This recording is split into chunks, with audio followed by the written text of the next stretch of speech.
As we are down now to just a number of hours before the end of the original ceasefire period, one has to wonder, are we closer to a resumption of the war, or are we closer to a resolution to the war? Is it going to be more diplomacy, or is it going to be more bombs? Those are the questions we need to ask. And the signs that we have right now are frankly not encouraging. We have President Trump, who talked to Maria Bartiromo yesterday on Fox News and said that all of this stuff had been worked out. Everything had been arranged, and there would be a deal signed in Pakistan on Monday night, which is tonight, except that the Iranian side is saying, yeah, we're not even going to go to Pakistan. We're certainly not going to sign a deal that hasn't even been negotiated. So no, there is no end to it. President Trump, in that same conversation to Maria Bartiromo, said, if the Iranians don't agree to it, if they don't sign it, then we're going to go back to bombing. And he has specifically said he's going to bomb their energy infrastructure, their civilian infrastructure with bridges and all that kind of stuff. Massive. The Iranian side has said, if you do that, we are going to retaliate in a big way on the oil infrastructure throughout all the region, and could potentially take up to a third of all of the Gulf oil offline. That would be catastrophic for the global energy realm. So the question is, are people coming to realize, is the reality of this situation starting to dawn on people, so that maybe a lot of these public statements they say are just going to be for show, but behind the scenes, people are starting to say, oh, snap, there's some real problems here. Well, unfortunately, we don't know. We know some things behind the scenes. We have some sources here at the Daniel Davis Deep Dive, really in a number of different countries, which helps us. But a lot of this stuff is even kept for them. And a lot of these are just little snippets that we have. What we have to go by is what they're saying publicly. We can examine that for the reality of it and the legitimacy of it. And then we have to look, like we always will, at the ground truth. What is happening on the ground? And we see some disconnects here that are troubling, I'll just say. I want to start off, first of all, with the foreign minister of the UAE, who was on ABC News yesterday, that was talking about how they want to see this war resolved. And the foreign minister lays out this list of things that they would like to see happen. There's a problem with it. See if you can figure it out. From our perspective, we do want to have peace in our region, but it can't be a bad peace. It can't be a peace where it doesn't address the root causes, which is Iran dealing with proxies like Hezbollah and Hamas and the Houthis, having a nefarious missile and drone program, a nuclear enrichment program, being able to weaponize the Straits. I mean, that I think is a really serious tool that the Iranians have taken forward, which is to hurt cities from Des Moines to Delhi in spiking up fuel prices, in spiking up food prices. They don't have the right to do that. And that's why what the president has put forward, which is to not allow them to take over the Straits, is going to be really important moving forward. Now, if you're just watching that segment on ABC News, you'll think, wow, she sounds very reasonable. She sounds very educated. She's very articulate. Man, what she says sounds pretty reasonable. Yeah, what's wrong with those people? Well, she's telling you a part of the story, and she talks about how it would be great to look at the root causes of this problem. Okay, great idea. What is the root cause for every bit of this that we see? Is it the nefarious actions of the Iranian regime? Is it the fact that they had a nuclear reprocessing capacity, which is distinct from a nuclear weapons program, which they did not have? They did have openly a nuclear power plant capabilities. They definitely had that. They didn't even hide it. They promoted it, as a matter of fact. That is legitimate and authorized by the Non-Proliferation Treaty from the IAEA, which we are signatory to. Every nation has the right to peaceful process of nuclear material, which they were on, which, of course, we had a deal. Now, the root cause of this is our decision and choice to launch a war of aggression against Iran. Now, I know even saying that out loud makes a lot of Americans uncomfortable, if not outright angry. I don't care. That's the reality. It is an absolute irrefutable fact. There was no imminent threat. That is completely manufactured, made up. The president and vice president both at various times exposed that reality when they bragged about Operation Midnight Hammer having buried or entombed all of that nuclear material, the nuclear dust, as President Trump refers to it, underneath a mountain, under the rubble of a mountain. And then we've had satellites, according to President Trump, on all of that. So we know they haven't touched it. Ergo, it is 0% chance that they could have been within 2 weeks of having a nuclear bomb when they can't even access it, and you know they haven't. Therefore, it was a known lie, and everybody is aware of it because their own lips have confirmed it. Therefore, the war itself was unjustified. It was a war of aggression that should never have happened. And now, what a shock, there's retaliation from it, which Iran signaled ahead of time. In that same interview, she talked about having talked with the Iranians a couple of weeks before this war started. And that's where they were telling them and everyone else, we can certainly imagine, that if we're attacked, we're going to retaliate against the people in the region that were facilitating the attack. Now, it's interesting that one of the things that we say on our side that we want to have resolved from this, President Trump has mentioned it many times, is the cutoff of all the regional allies that Iran has, what we call their proxies, Hezbollah, Hamas, and the Houthis. But from the Iranian perspective, they're allies, they're not proxies. And from their perspective of the ones who were attacked twice in less than a year by our side, they're saying your proxies are the UAE, Qatar, Saudi Arabia, Kuwait, Bahrain, etc. So they're saying you attacked us and you attacked our proxies and what they call allies. Therefore, we're attacking you and your proxies, what we call allies, i.e. the UAE. So for her to sit there and say, look, the Iranians are hurting everybody from Des Moines to New Delhi. And she says, why are food prices so high? And why has UAE been hit? Because the UAE was helping to facilitate America's attack with their military bases. So they got hit. Iran was very unequivocal about this, and they haven't hidden from it. They straight up said that's why. The same justification that Israel, by the way, uses to why it's attacking Hezbollah and why it was continued to go to war with Hamas and why it continues to fight periodically against the Houthis in the Yemen. Same logic. We just only want the logic to work on our side, and we don't want it to work on the other side, and we condemn them when it doesn't. Like this. She never mentioned any of that in that whole thing there. And she wants all of these things to come out and to work in her favor. Who's to blame her? That's what you're supposed to get, but you can't get there if you don't have a viable plan and if you don't acknowledge all of the reality, not just the part that you choose to. That is the problem that's across the board for the Western side, whether that's in Israel, whether in the United States, in Saudi Arabia, Kuwait, Bahrain, you name it, Qatar. They're all saying similar things to this, and they're all self-blinding or putting their fingers in their own ears about our own culpability. And Iran has been the victim of this for decades. And now then we finally crossed the Rubicon to where they said no more. And they signaled that ahead of time too. We just didn't believe them. Now they've acted on it. And so now here we are where we are. Whether we wanted it or not, whether it should or shouldn't have been, doesn't matter. This is where we are. The question is going to be, what are we going to do to get out of it? Now, from the Iranian side, they also talked about that. Their senior negotiator, Ghalibaf, who's also the speaker of their parliament, he said, we're going to have to earn trust back before they can get to a point to where they'll agree to any of the things that we want. The point that the Americans must understand is that the United States has to decide to win the trust of the Iranian people. This is the most important step the Americans must take. If they truly intend to respond in good faith, they must abandon their approach to negotiations that is based on bias and a mindset of attempting to impose something on us. They have already experienced that such an approach does not succeed. Well, at least we should recognize that. We should see that from the first 40 days of the war before the ceasefire went into effect, we can't compel them. We can't, by force of arms, force Iran into doing what we want.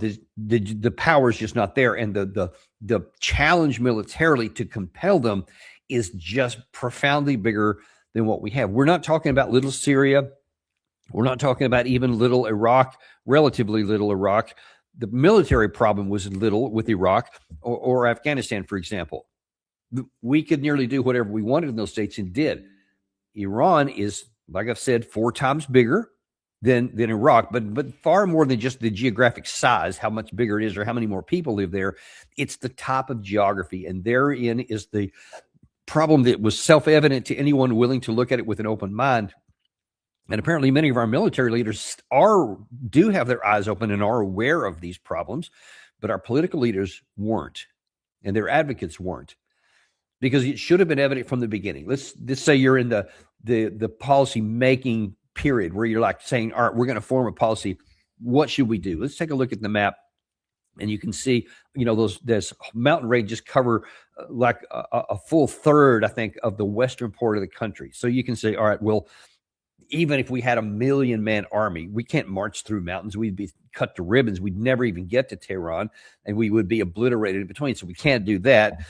And because they've spent the last couple of decades building underground missile cities, we can't bomb those out, even if we use nuclear weapons, because they're designed, some of them, to withstand even that. So if we go in there and start a war, we can't knock out. It's not like they're just on the surface and we can go and take their mobile missile launchers out and stop that process. They'll be able to continue firing as long as we do. So we can't bomb them into submission. We can't go in on the ground. We can, I guess, kind of block the Strait of Hormuz, but then the problem is that they can also block it. So if we start blocking theirs, they'll block our part, and then that's going to be a problem. We can't do that. That's what should have happened. Even those three things I just did there in that, like, less than 1 minute, a rational person would have said, there's no military solution here because of the geography, because of their potential, their whole, whatever it is, 800 some odd miles of coastline that overlooks the Strait of Hormuz, that gives them the capacity to bring that thing to a halt in any one of a half a dozen ways easily. We should never start this. But we didn't do that. We started it anyway. We had to prove on the ground what a sober analysis could have done in about 60 seconds. But we didn't do that. So now we said, all right, well, let's try to prove it anyway. So we spent 40 days proving what I just explained to you in about 60 seconds. Anyone could have done it if they would have been willing to, but they haven't.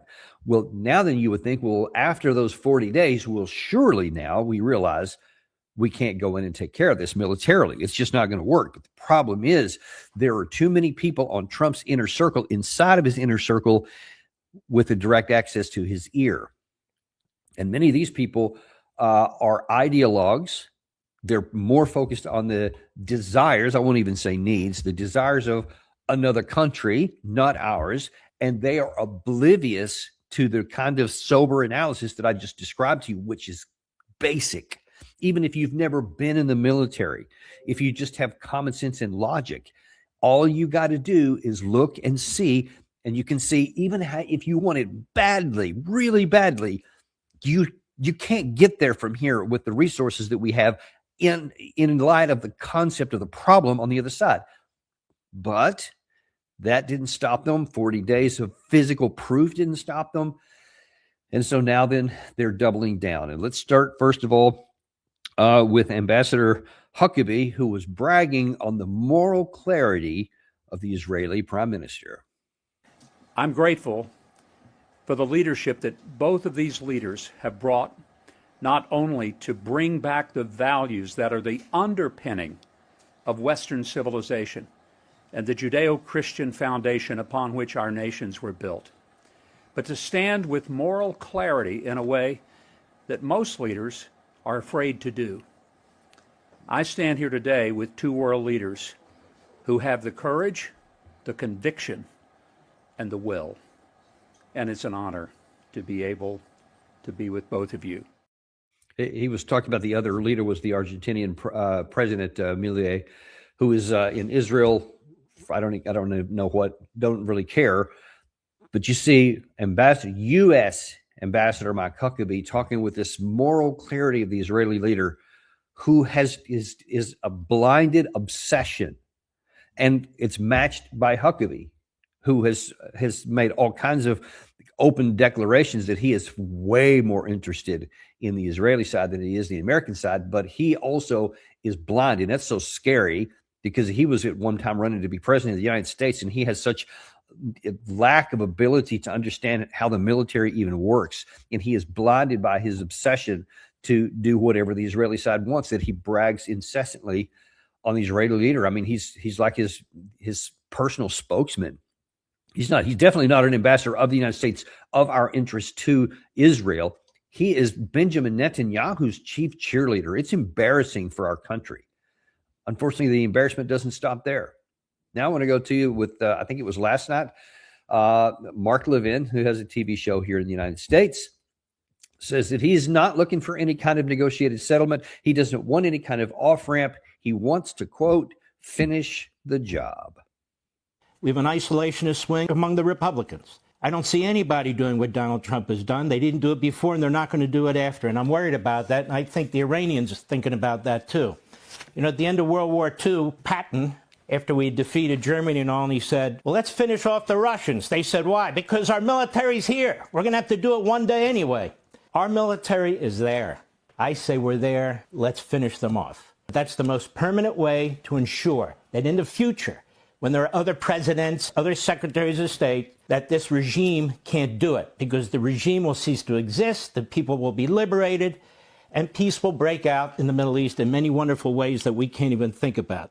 Lord, he did not say that. I mean, that's like Donald Rumsfeld all over again. That they're going to welcome us with flowers, and they're going to be peaceful, and they're going to have freedom, and it's going to be wonderful. Peace will break out everywhere. I mean, that's almost a caricature, but he said it intentionally. He meant it, and that's the dangerous part. He did mean it. And this guy has President Trump's ear. Apparently, from what I'm told, he has access to him all the time, and he's always filling his ear with that kind of stuff, along with several other people. And you talk about, I mean, he wants to show you how detached from reality this dude is. He wants to go back to Patton. And at the end of World War II, when a world war had already been fought, and Patton said, I've got an army here, and let me go and finish off the job with Russians. There's a reason why he got removed from the command, because that was lunacy. I'm a big Patton fan. A lot of the stuff he did with the Third Army is legendary in the U.S. military, and justly so. He won some tremendous, both in North Africa as well as in Europe, following the D-Day stuff. Mowing across there with the Third Army. He did some tremendous stuff. He was a really good combat leader. But, man, he was off the reservation with that. We couldn't have started a war with Soviet Union at that time with the troops that we had. We had just won a world war. Why would we start another one against the side that won about 70% of World War II? Patton radically overestimated our capability. But also understand, we had an unstoppable Air Force. We had destroyed the German Air Force, but the Soviet Air Force was rising. Ours, we had one too, but it was not as big as the Soviet Air Force. And of course, they had millions more men than we did, and as much battle hardened as we did. And if we had gone to war with them, it probably would have resulted in us having to use another nuclear weapon, because the Soviets didn't have it at that time. And God only knows what would have happened to mankind if we'd have done that. We'd have had millions, probably more casualties. It would have been insane. But even that, even if you're trying to compare that to today, we don't have an army, Mr. Levin. There is no army involved with this. All we have are some bombers and some missile launchers. That's it.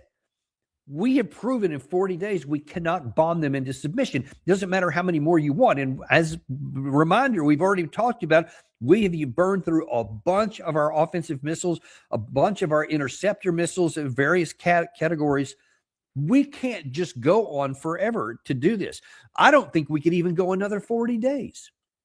If this gets restarted later this week, because we can't come to an agreement and President Trump can't make the sober mind a decision, we don't have enough ammunition in our entire inventory, and we can't replace it, and we can't reproduce it in a time frame that matters here. So that's not going to work. And there is no army. And as I pointed out in my first 60-second analysis, there's a mountain range, like over a good portion, about as big as portions of Western Europe. It's a near physical impossibility to move through, even if you had them. but we don't have them. So it's not even a theoretical possibility, but that doesn't seem to enter into his process. He just wants to finish them off, and so that their regime doesn't even exist. That's wishful thinking that is devoid of strategic understanding, and you want people to act on it, and you're not deterred by the failure we've already seen. That is crazy. That is crazy talk. It's unhinged. And yet he has, like, I think 5 million followers on X, and I don't know how many on his show that he has. A lot of people listen to him because he's saying what they want to hear, and there's too few people that understand there are physical constraints. You can't do it just because you really want to. That's the problem. He's not the only one either. Also, speaking of ambassadors, former National Security Advisor, current U.S. Ambassador to the United Nations, Mike Waltz, and he's a military veteran, if I'm not mistaken, from the Army. He should know better, but even he is subject to this same nonsense and this insanity. First of all, he's going to say that, you know what, even after all this failure that I just described in the first 60 days, even after that 60-second analysis I showed you that he should know, even now he's saying, you know what, those darn Iranians, they got no cards. President Trump, the U.S. Navy, is controlling what is coming out of the Straits. We've had the highest level engagement in the history of the Iranian regime, with the vice president leading. We have historic ceasefire talks going on between the Israelis and the Lebanese. The markets are up. Oil prices are relatively stable. The Iranian economy is devastated, and they've never been, I can tell you here at the United Nations, they've never been more diplomatically isolated. So Iran does not have the cards, and we are confident they will come to the table and finally give up their obsession with having a nuclear weapon.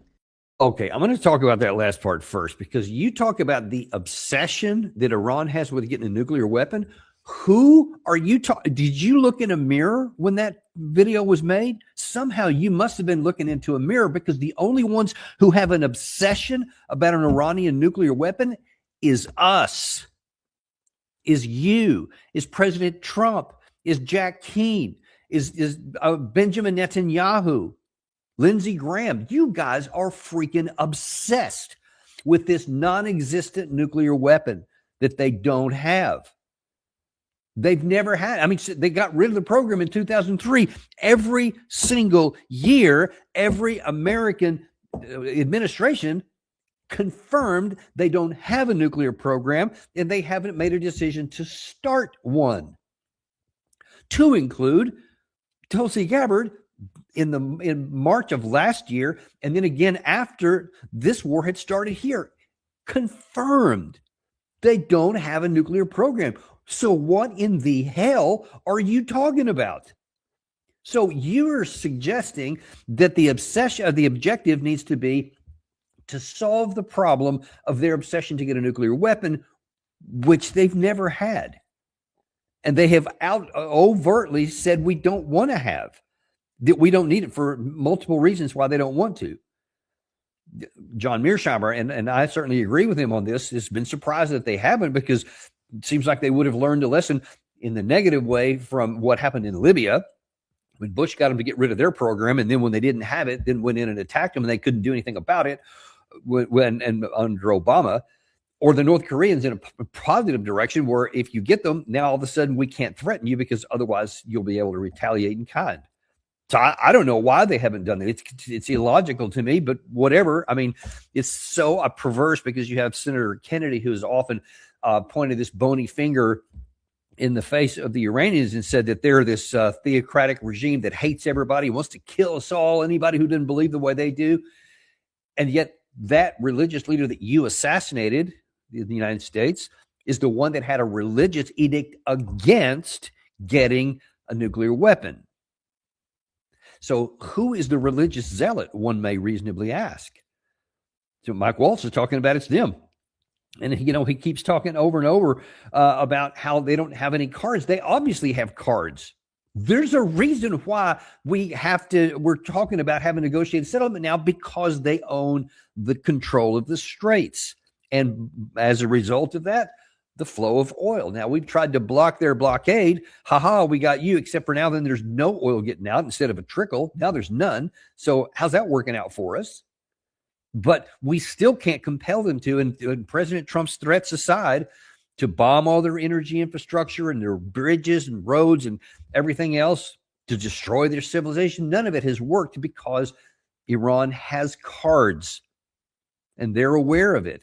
They don't want the war. They never wanted the war. They want the war to just stay over. They agreed to this ceasefire.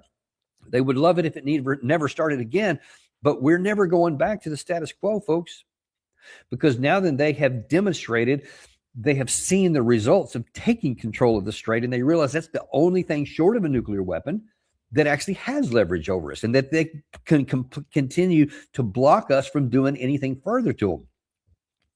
If we ignore that and we go through anyway, and President Trump is good on his threats, and here sometime in the next couple of days, he goes back to fighting and says, all right, you didn't agree to a deal. Now then, the only choice I have is to make good on my threat, and I'm going to destroy all your energy and all this kind of stuff. The Iranians have been unequivocal that they said, yeah, if you do that, then we're going to strike back at these three places, the Yanbu pipeline in Saudi Arabia, the Fujairah facility in the UAE, and close the Bab al-Mandab Strait, and that could shut off about 32% of global oil supply. That's leverage. Those are cards. So again, all of the passion aside, it doesn't comport to reality. And unfortunately, if that was the end of what Mike Waltz said, we would just have to roll our eyes and say, man, what is wrong with this guy? But he didn't shut his mouth then. No, he said more. We have to take the perspective that we're not waiting, we're not trusting. We are reducing their capabilities. Their military is in shambles. Their missile program is in shambles. And now, hopefully, diplomatically, they will do it the easy way rather than the hard way of finally giving up on this illegal ambition. Again, he goes back to the giving up on this illegal ambition. What are you looking for, Mr. Ambassador? What do you want? You want them to say we're not going to go after a nuclear weapon? You want them to have some kind of a deal to where, I don't know, I'm just thinking out loud here, where there could be international inspectors that can come in there and you can actually measure this stuff, and that, I don't know, theoretically they would agree to a limited number of reprocessing materials so that you can prove that they don't even have the capacity to make it in anything bigger than that. Oh, wait, we had that. You got rid of it from the 2015 JCPOA, the nuclear deal. You pulled out in 2018. And oh, hang on. We also had another deal on the 26th of February of this year where they again agreed to even more than that. So you've already had it. You had a guy, a leader of their country, that had a moral edict, a religious edict, a fatwa against doing that. So they, in every way that you can talk and physically confirm that they weren't going to have a nuclear weapon, and you blew them up anyway. So what are you even asking them for right now? What we're asking is irrational. And yet that passes for normalcy in the United States. And so what we're doing is we're setting ourselves up for an unwinnable situation, because President Trump has said we're going to go back to destroying all this stuff if we don't get the deal. And then he said yesterday to Maria Bartiromo, we've already worked everything out. Like, there's already been all these negotiations. All the details have been worked out, and we're going to sign a deal, he said, tomorrow, which is tonight, in Pakistan, and it's going to be over. The Iranians are saying, what are you talking about? We're not even going to go to Pakistan. So that's just fiction, just complete manufactured fiction. And so if he was just lying about that in order to say, well, they backed out of the deal, now we're going to have to go back and bomb them again. If they do, you can count on Iran to do exactly what they said, and they're going to hit that oil infrastructure. And then it's not going to be a political decision that the strait is closed, which could be reversed on a political decision in a day, and everything could be opened back up. Now it's going to be a physical constraint because the infrastructure will be blown up. Yes, Iran will be completely crippled energy-wise, but not their missile capability, not their offensive capability. they'll still be able to attack, which they never would have done had we not started this war. They never would have had control of the Strait of Hormuz had we not started this war. If we compound that problem today by choosing to go back to war, then as bad as all this has been so far, and it's been bad, it's nothing compared to what would be coming next. Because as we talk about many times, in some ways, the oil itself is not the biggest problem, at least not for us. It's the fertilizers, it's the helium, it's the other products that come out of petroleum that are also coming out of the Middle East, going all over the place, that have to do with economic activity and food everywhere. And there's already, this is part of what we've been talking about, there are already a lot of problems that are already baked in. You can't undo them. Even if we got a deal and everything opened up, our blockade stopped, the Iranian blockade stopped, traffic went back, completely unencumbered tomorrow. A lot of these problems are already baked in, and we've already got higher food prices. By some estimates I saw this morning, by the time the harvest gets in and those things start going to market later this year, you could have food prices by as much as 40% higher in many places of the world. 40% on top of what we've already got. Because of the way the energy system works, it's going to take months to get this back going once the gates are finally opened up anyway. And that means that the shortages that are already hurting are going to only increase and are going to maintain for quite a long time. So that's as of right now. If we double down on this foolish decision and choose another resumption of the war, then you can see it could be a catastrophic result for the globe. I mean, your food insecurity, oil, energy insecurity. People are going to be losing jobs.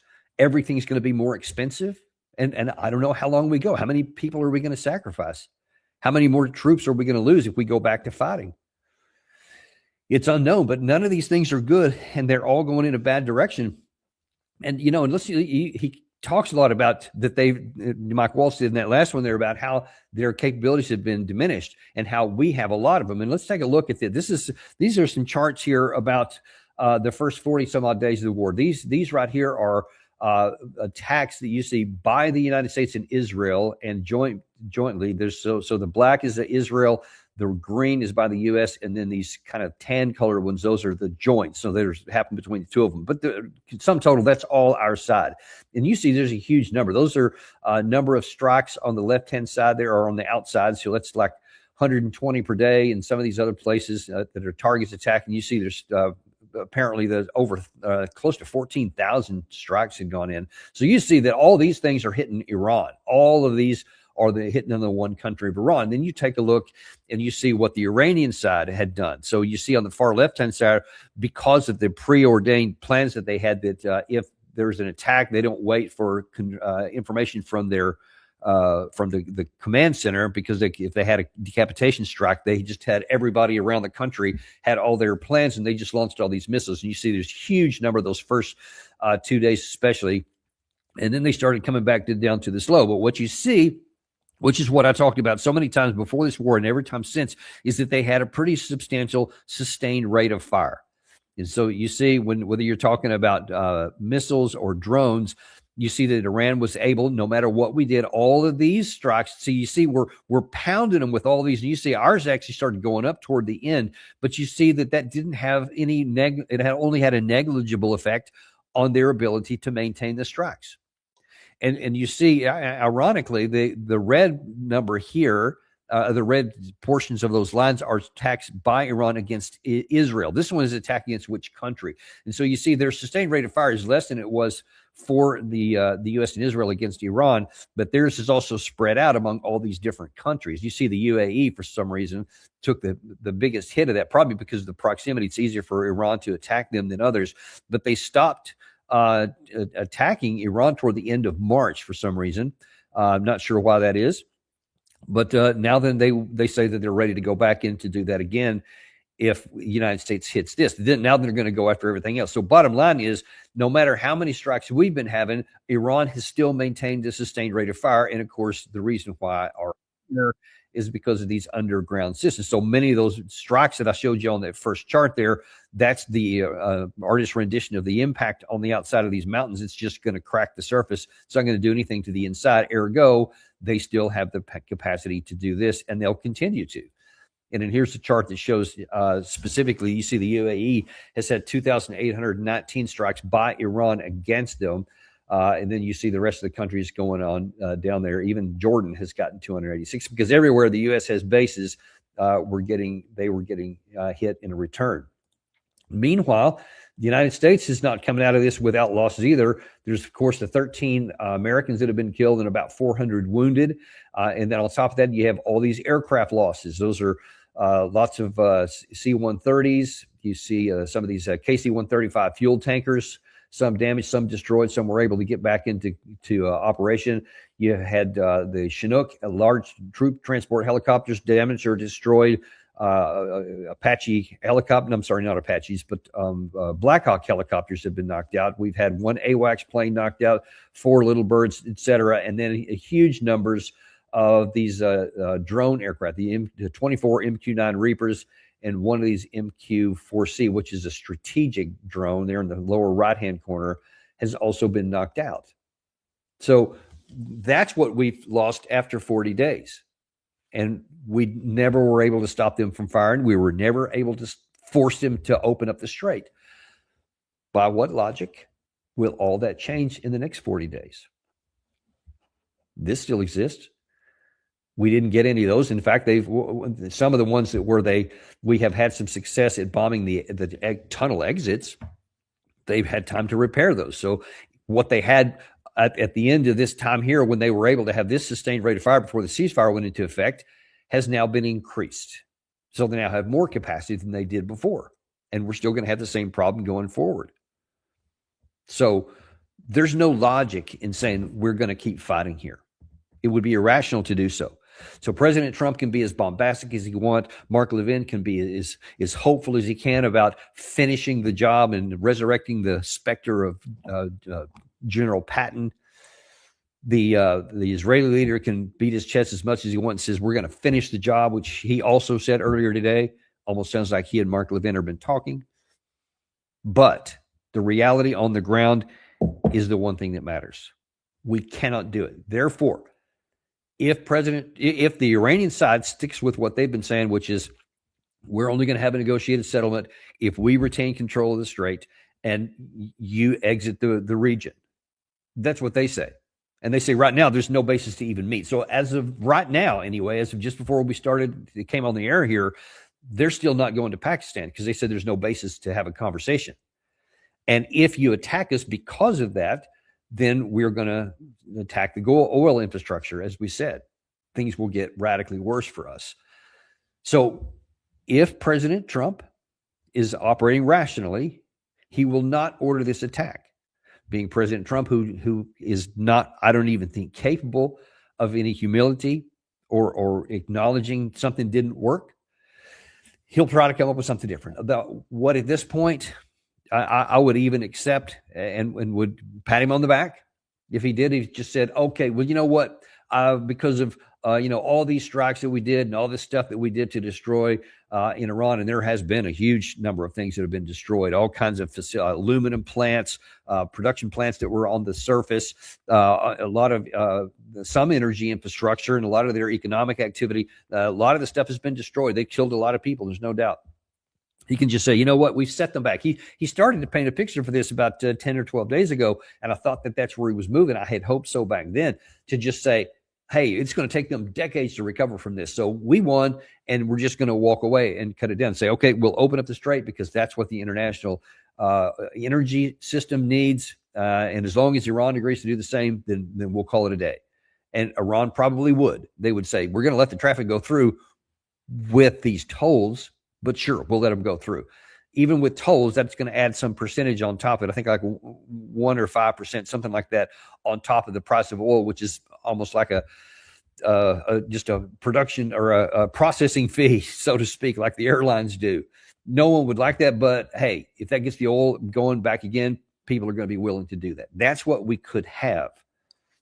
But if President Trump does the other and says, I'm going to just go forward and you're going to do this into one big splurge and try to force them into opening the strait on my terms, then we're going to be in a real world of hurt. That's where we are right now. And you need to understand the best thing for America right now is for President Trump to just say, all right, we harmed him so hard, we don't need to go back and, quote, finish this job because it's going to take them decades to recover anyway.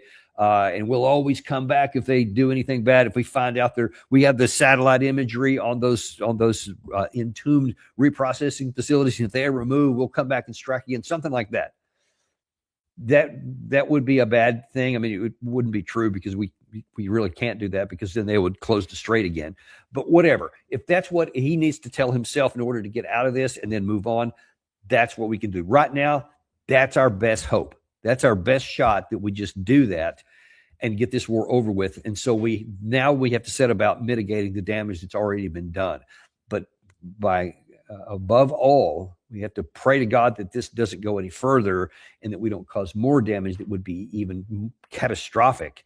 And some things you wouldn't be able to mitigate. You would just have to suffer through. That's where we are, folks, right now. So I want to make sure everybody's crystal clear on where we are and what needs to happen for this to get off the table so that the harm stops.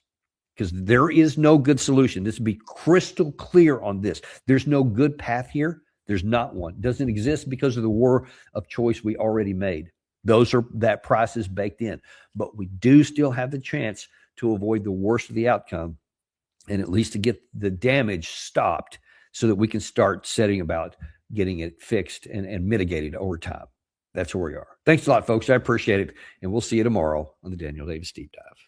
You know, I don't try to talk you into buying gold or tell you how to run your stock portfolio, but there is a way you can help us. Subscribe, hit that like button, and share this with somebody you love.